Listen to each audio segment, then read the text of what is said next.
যাই হোক, একটা আপু দেখতেছি সামনে খুব ভালো, ওনাকে একটা আমি দাদা জিজ্ঞাসা করবো, দেখি উনি দাদার যা বলতে পারে না, যদি বলতে পারে তাহলে উনির জন্য আকর্ষণীয় একটা গিফট আছে।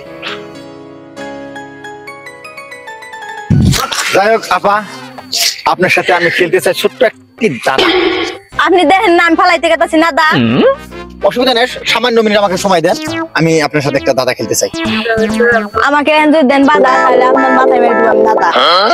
ঠিক আছে, বোঝা গেছে আপার মনটা একদম সাদা। আমরা আপনার সাথে খেলবো না, দেখা যাক আর একটা আপা দেখা যাচ্ছে, ওনার সাথে আমরা দাদাটা খেলবো। ঠিক আছে, যান।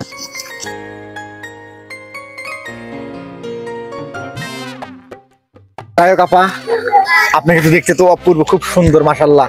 আপনার সাথে আমি দাদা খেলতে চাই, আমার সাথে দাদা আপনি খেলবেন? রাজীব, আপনার সাথে দাদা খেলতে আমার মজাই অনেক হবো। যাই হোক, মাত্র 15 সেকেন্ড, খুব দিমাগ খাটায় দাদারা খেলবেন। যদি খেলতে পারেন আপনার জন্য আকর্ষণীয় একটা গিফটটা দেখলে আপনি খুব অনেক খুশি হয়ে যাবেন। যাই হোক, আমার দাদায় চলে আসলাম। এমন কি বস্তু একবার খাইলে মানুষ আর খাইতে চায় না, কিন্তু তাও আবার খায়? এমন কি বস্তু? চিনি। হয় নাই, চিনি কি বলবো? চিনি একবার খাইলে তো অনেকজন আবার খায়।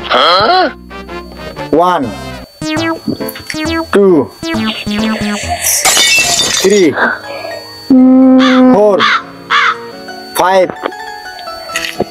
6, সময় শেষ। 7। ধোকা।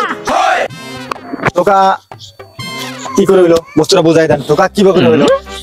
মানুষ একবার ধোকা খাইলে ফেরা খাবার চান না, তাও খাই হালা। আপনি আমাদের সাথে দাদা খেলে আপনি জয় হয়েছেন, আপনি অসংখ্য ধন্যবাদ। আপনি ডিমাগটা ধরছে ভালো। যাই হোক, আপনি আমার কাছ থেকে সুন্দর একটা মোবাইল গিফট দেওয়া হলো। Thank you.